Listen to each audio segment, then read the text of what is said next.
ADEA Stock Thursday. Is it a buy or not? Watch this 1 minute video till the end to find out.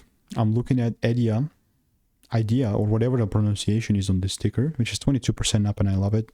I've spent 5 figures on mentors, on courses. I've called out thousands of preparations on my YouTube channel for free, and all of it has been documented. Looking at ADEA, honestly, I'm just looking to double down. When I see a market movement like this, from a day and / swing trade perspective at least, I'm just not a hater at all.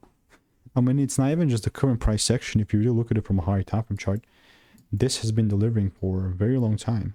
Just a consistent bullish chart.